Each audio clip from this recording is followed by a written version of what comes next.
Hi, good afternoon, everybody.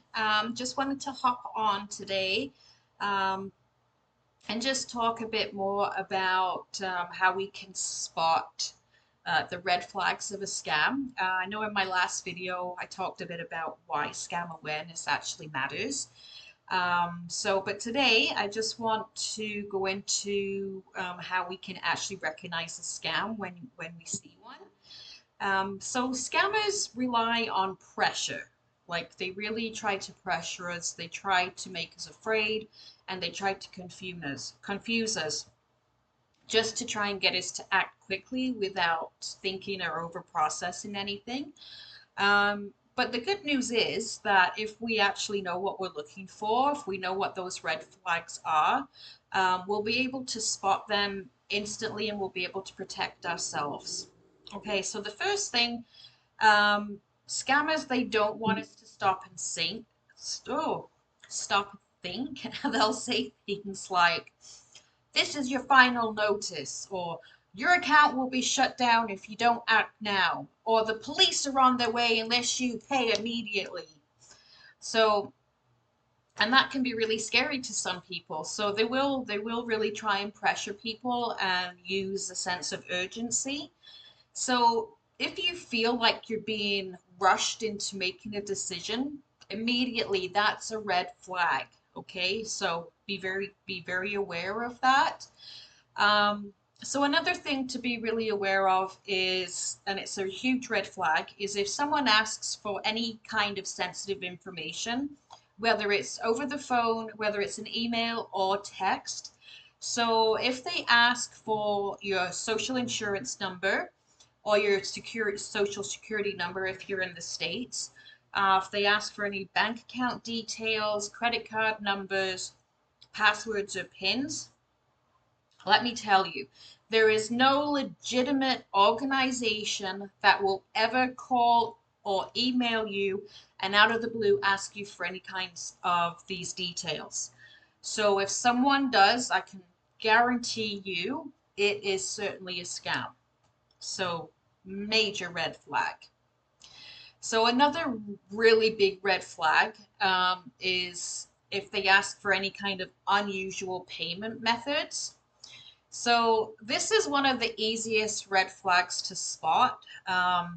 If the caller or the message that you get, if they say that they need you to pay by using any kind of gift cards, a lot of times you hear, I've heard a lot about Apple specifically gift cards, wire transfers, prepaid debit cards, or cryptocurrency.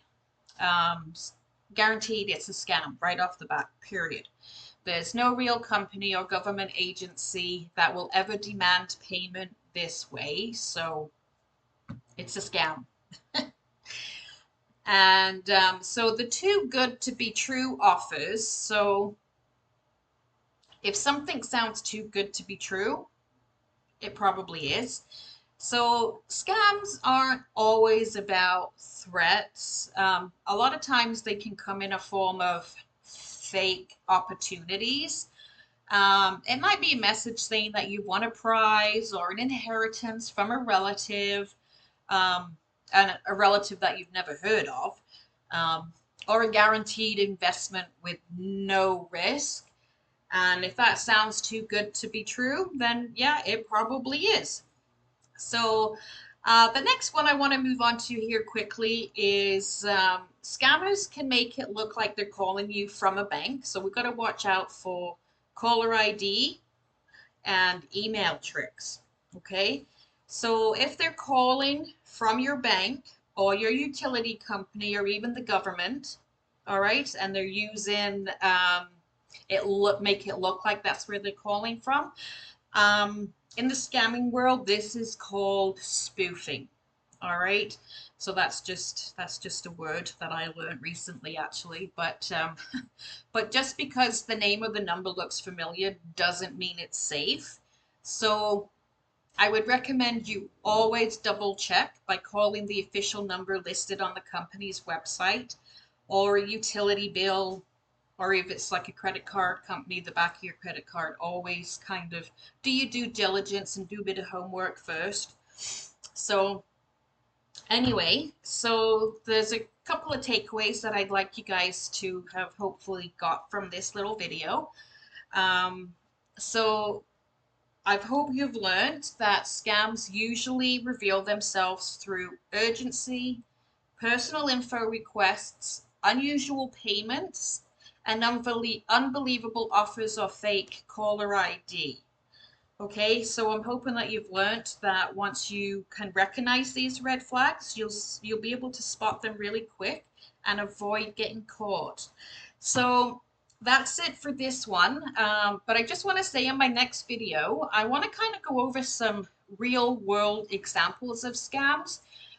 There's a couple that I've experienced myself, and I knew right away that they were scams, but I kind of just went with the flow with them, just kind of see how they would develop, and obviously without giving any pertinent information away. But I kind of want to share those stories with you because I think it would be really important, and they're kind of a little bit different than the usual ones that I've heard of.